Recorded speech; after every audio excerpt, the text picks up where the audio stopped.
또영주 TV의 또영주. 김영훈입니다. 에버튼이 안 좋아도 너무 안 좋습니다. 에버튼 강등각. 지금 에버튼 팬들도 하소연하고 있어요. 이대로라면 강등이라고. 네. 제가 개인적으로 에버튼을 좋아하는 이유가 제가 프리미어리그 중계할 때 에버튼 팬분이 네. 해설 자료를 DM으로 오. 이만큼 보내주신 적이 있어요. 그 위원님 해설이 마음에 안 들어서 그랬던 네, 거예요. 너 똑바로 해라. 헛소리 하지 말고 똑바로 해라. 네, 이게 뭐냐 이러고. 내 자료대로 해라. 이렇게 자료를 이만큼 보내주신 분이 있거든요. 네네. 그러다 보니까 에버튼에 관심을 갖게 되고 더욱더 많이 보게 되고 이런 부분이 있었는데, 근데 에버튼이 어쩌다가 이 자리까지 내려왔는지 정말 진짜 답답합니다. 여하튼 에버튼이 어쩌다가 이 자리까지 내려왔는지, 그리고 살아날 기미가 있는지 한번 알아보도록 하겠습니다. 가보자고! 네, 현재 에버튼 위기에 빠져 있습니다. 네. 네, 이번 시즌 성적 리그 19위에 위치해 있고요. 20경기 3승 6무 11패에 위치해 있습니다. 3승밖에 못 챙겼단 말이야. 네, 그리고 17위 울버햄튼과는 2점 차. 네, 사실은 17위하고 승점 차가 그렇게 크지도 않고요. 네. 16위하고도 승점 차가 크지가 않아요. 그래서 앞으로 하기 나름입니다. 언제든지 뒤집을 수가 있습니다. 아직까지 18경기가 남아 있잖아요. 네. 물론 이제 18경기가 남아 있다고 해서 그 18경기에서 많은 승리를 거둘 것 같지는 않지만, 그쵸. 네, 제 생각에는 남은 경기에서 4, 5승을 챙기면 그러면 충분히 잔류에 성공하지 않을까? 이런 생각이 들거든요. 네, 그리고 FA컵과 리그컵 모두 3라운드에서 탈락을 했고, FA컵에서는 맨유에게, 그다음 리그컵에서는 본머스에게 패배를 했습니다. 야, 본머스에게 패배는 좀 뼈 아픈데. 그래도 약간 다른 대회에서 탈락을 했기 때문에 리그에 집중할 수 있지 않을까라는 네. 좀 희망회로를 들릴 수 있을 것 같고, 네, 네, 그리고 지난해 10월부터 10경기 2무 8패로 무승 중입니다. 네. 그러다 보니까 이제 램파드 감독 경질도 있고 여러 네. 가지 이야기가 있는데 그 얘기는 잠시 후에 하고, 사실 에버튼 같은 경우에는 잉글랜드 1부 리그에서 가장 많은 시즌을 소화한 구단입니다. 그렇죠. 1부 리그에서 117시즌이나 소화를 했거든요. 그리고 강등 없이는 이제 67번째 시즌을 연속해서 오. 수확을 하고 있습니다. 이 부분 강등 없이 지금까지 계속해서 1부 리그에서 뛰고 있는 클럽 중에서 최장수는 아스날이죠. 그렇죠. 네. 그 다음에 이제 에버튼이 67번째로 두 번째인가? 그 정도거든요. 그 정도로 에버튼은 1부 리그에서 살아남는 법에 대해서 너무나 잘 알고 있는 구단인데, 말씀드렸다시피 위기 대위기, 말 그대로 모든 게 야 이거 강등인데? 강등 분위기인데? 강등 당하는 거 아니야? 이렇게 이야기하고 있습니다. 왜 그러냐? 네. 워낙에 성적이 안 나온 이유야 많겠죠. 그 중에서 또 한 가지 이야기할 부분이 있죠. 바로 감독입니다. 일단 램파드 감독이 지난 웨스트햄전 패배 이후에 경질이 됐습니다. 네, 부임 후 1년 만에 경질이 됐어요. 네. 부임할 때도 위기였어. 부임할 때도 근데 이게 그때 지난 시즌을 봤을 때도 베니테즈 감독 체제에서 이러다 강등권까지 내려가겠는데 했는데 램파드 감독이 오고 나서 그냥 강등권으로 갔습니다. 네. 아니 부임할 때도 위기였고 네. 극적으로 잔류에 성공을 하긴 했지만 그 다음에 위기가 또 이어지고 있는 겁니다. 그러니까 이때 잔류했을 때 그 분위기, 그 경기를 제가 봤었는데 막 팬들이 경기장 난입하고 막 선수들 와서 뽀뽀하고 막 그랬는데 이게 지금 1년 만에 또 이러니까 네. 이게 그러니까 맞는 에버튼 팬들은 아마 지난 시즌이 대위기였기 때문에 지난 시즌 넘기면 올 시즌은 나름대로 힘을 발휘하면서 예전의 모습을 되찾겠지 이런 네. 생각이었는데 웬걸 올 시즌이 더 암울한 듯한 느낌이야. 그리고 램파드 감독은 에버튼 이끌면서 여태까지 성적이 44경기 12승 8무 24패. 와, 승률이 30%가 안 돼. 근데 이걸 램파드 감독도 이제 약간 감독 커리어에서 문제지 않나. 그럼요. 네. 그러니까 더비 카운티에서는 나름대로 능력을 인정받았지만은 첼시에서도 그렇고 그리고 에버튼에서도 그렇고 결국 이런 식으로 경질되면은 램파드 감독도 상당히 어려워지죠. 그러니까 사실상 이번 시즌 투자가 없었던 것도 아니었습니다. 이게 히샬리송을 판매한 금액으로 뭐 아마도나나 드와이트 맥닐, 닐모페 이런 선수를 데리고 왔는데 그래도 강등권에 위치해 있는 상황이다. 네. 그러면서 팬분들이 얘기하는 거는 램파드 감독의 전술이 너무 큰 문제가 있다. 그러니까 아무래도 칼버트 루인이 잦은 부상이 겹치면서 부진이 이어지고 그러다 보니까 최전방에 닐모페가 자주 나오는데 닐모페를 두고 좀 롱볼 축구 위주로 하는 거 아닌가. 그리고 또 크로스 위주의 공격을 펼치는데 또 양측면에 미콜렌코라든지 패터슨이 좀 크로스 구질도 그렇게 썩 좋지 않은 것 같고 그러다 보니까 선수단의 전반적인 밸런스도 문제가 있다. 그러면 사실상 투자가 잘못됐다라고 좀 봐야 될 것 같아요. 네. 그리고 램파드 감독이 더비 카운티라든가 첼시 시절의 초반에 보여준 모습과 지금의 모습은 너무나 달라져 있어요. 그 얘기는 뭐냐면 램파드 감독도 축구 철학이 있는 감독이고 자신이 원하는 축구가 있을 거예요. 네. 그런데 첼시 마지막에도 그렇지만 에버튼에서도 성적이 안 나오니까 비판이 이어지고 그러다 보니까 심리적으로 쫓기다 보니 성적을 내기 위해서 롱볼 축구를 구사하는 거 아닌가? 근데 이게 악순환이 되면서 경기력이 더 나빠지고 성적은 또 안 나오고 그러다 보니까 램파드 감독이 계속해서 벼랑 끝으로 몰리다가 결국은 경질된 것이 아닌가라는 생각이 듭니다. 여하튼 에버튼 입장에서는 선수단도 밸런스 문제가 있고 측면도 안 좋은데 측면에서 크로스 올리는 축구를 구사하고 롱볼 축구를 구사하지만 나름대로 효과를 보지 못하고 있는 상황이다 보니까 여러모로 위기에 봉착하게 되었다. 이렇게 결론 지을 수가 있겠네요. 그리고 좀 엎친 데 덮친 격이랄까 1월 이적 시장에서 어찌됐건 강등권을 탈출하기 위해선 선수 보강을 추가적으로 하기 위해서 네. 나섰는데 그러니까 선수단 밸런스가 안 좋기 때문에 밸런스를 네. 맞출 필요성이 있죠. 그러면은 필요 없는 자원은 내보내고 필요한 포지션의 선수들을 영입을 해야 되는데 이번 1월 이적 시장에서 에버튼이 참 진짜 안 되려면 진짜 이렇게 안 돼. 자 로마노 기자가 단주마의 에버튼 희위고를 외쳤는데 네. 메디컬까지 받고 이제 FA에 선수 등록까지 앞두고 있는 상황이었는데 뜬금없이 토트넘이 우리 단주마 데리고 와겠다 이러면서 하이제킹을 했는데 선수 등록이 이유 없이 미뤄지고 있다 이런 네. 뉴스가 나왔었어요. 그쵸. 그리고 나서 토트넘이 하이제킹 해버렸거든요. 에버튼 입장에서 이거 뭐야? 날벼락이지. 네, 뭐 앞서 토트넘 영상에서도 얘기를 했었는데 이 해외 팬분들이 단주마한테 또 DM을 했대요. 그래서 너 진짜 에버튼 오냐? 라고 했을 때 단주마가 DM 답장이 나 이제 에버튼 갈 거고 나 이제 파란색을 물들 거다. 에버튼 강등 위기에서 내가 구할 거다 이랬는데 하얀색 유니폼을 입게 됐습니다. 네. 사실 단주마하고 에버튼하고 나는 은근히 어울린다는 생각을 갖고 있거든. 왜냐면 롱볼 축구를 구사하잖아. 네. 그렇기 때문에 단주마의 스피드를 최대한 이용하는 장면이 나오지 않을까? 이런 생각이 좀 있었거든요. 근데 단주마는 토트넘을 선택했습니다. 네. 참. 그리고 앤서니 고든 떠나는 과정. 와, 진짜.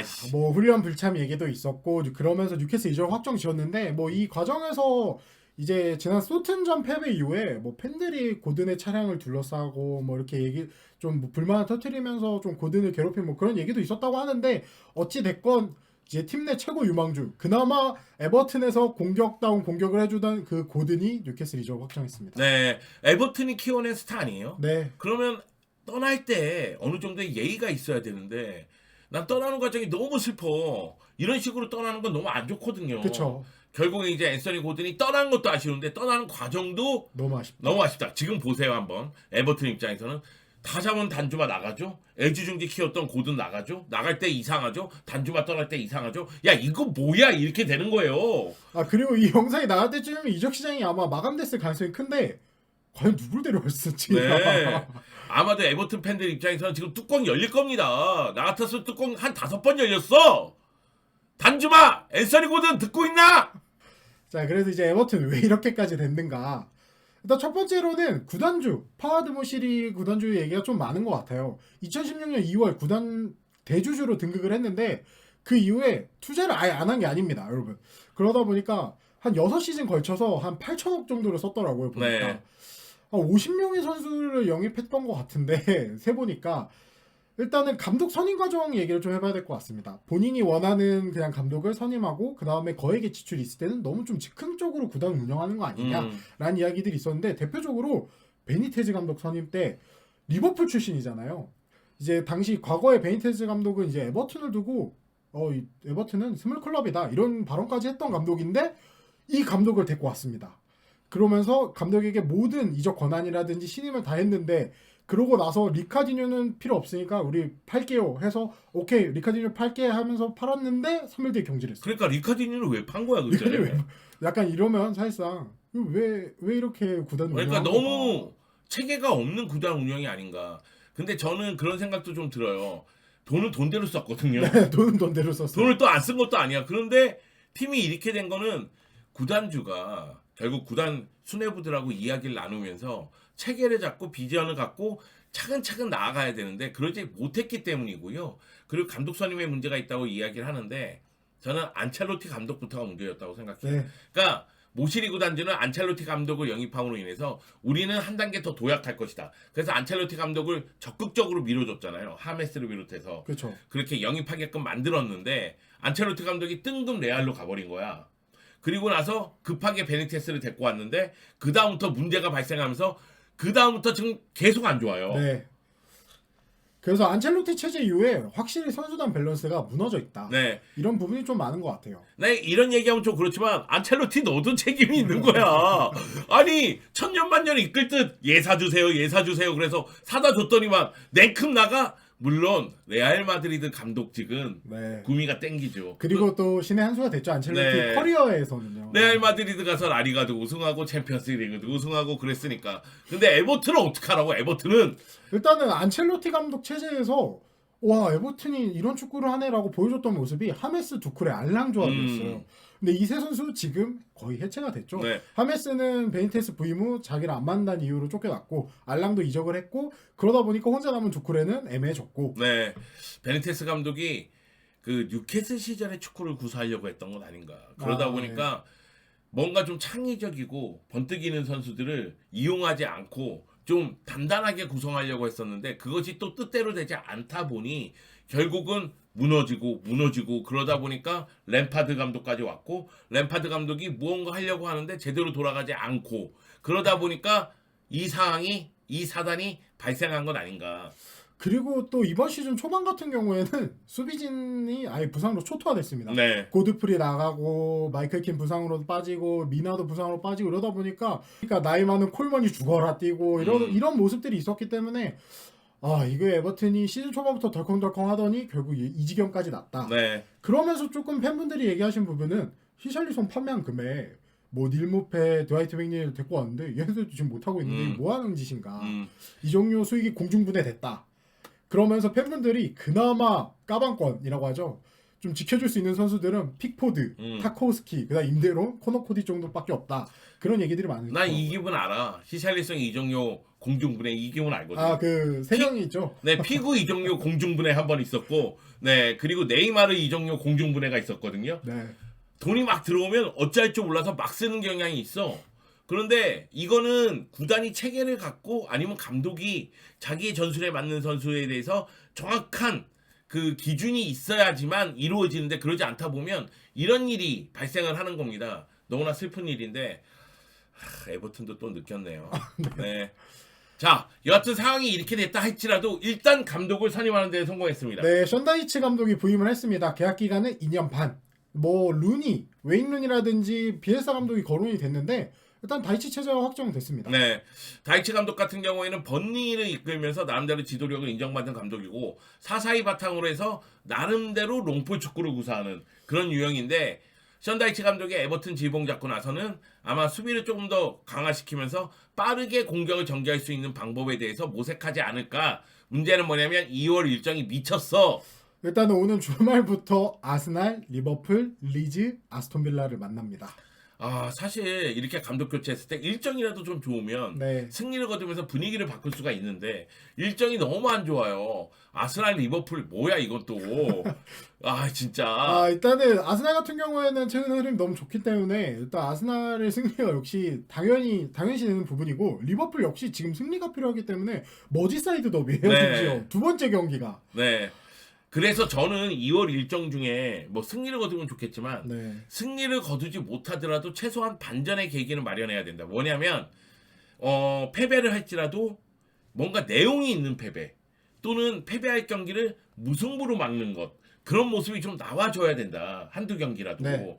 그래야지만 선수들이 으쌰으쌰하는 분위기를 만들 수가 있고 그리고 에버튼이 야 다시 시작하자. 우리 바닥 찍었어 하고 올라설 수가 있거든요. 그런 의미에서 션다이치 감독의 어깨가 굉장히 무겁지 않나 생각이 듭니다. 다만 감독은 바뀌었지만 네 선수단은 그대로다. 아 그리고 전술도 그렇게 크게 변할 것 같지 않다는 생각이 드네요. 아 나 웃으면 안 되는데 왜 이렇게 웃냐. 에버튼의 슬픈 얘기하고 있는데 네. 아 왜 그러냐. 참 여하튼 에버튼 힘냈으면 좋겠습니다. 나는 솔직히 에버튼이 남았으면 좋겠어. 에버튼이 있어야죠. 네. 에버튼이 원래 위치했던 순위가 이제 예전에로 따지면은 빅4를 위협했던 그 5위에서 네네. 그 자리였고 그 다음에 뭐 2015년 그 이후엔 조금 주춤하긴 했었더라도 이제 10위 안에는 들었던 팀인데 아 요즘 너무 축구를 못하는 거 아닌가. 네. 머지사이드 더비 프리미어리그에서 계속 보고 싶기 때문에 네, 맞아요. 네, 그리고 에버튼이 항상 좋은 선수들을 발굴을 해왔잖아요. 그쵸. 뭐 웨인 누니를 비롯해서 최근에 고든까지 좋은 선수들을 발굴하는 클럽이기 때문에 계속해서 프리미어리그의 생존에서 경쟁했으면 좋겠는데 션다이치 감독이 해주겠죠? 해줄 겁니다. 믿어봐야죠. 팬분들은 그렇게 크게 믿는 것 같지는 않으신데. I trust you, 션다이치. 왜 갑자기 믿으시죠? 아니 지금 션다이치라도 믿어야지 지금 뭐 어떡하겠어 지금 아무 방법이 없어. 구단주를 바꿀 거야 뭐 선수단을 대거 바꿀 거야.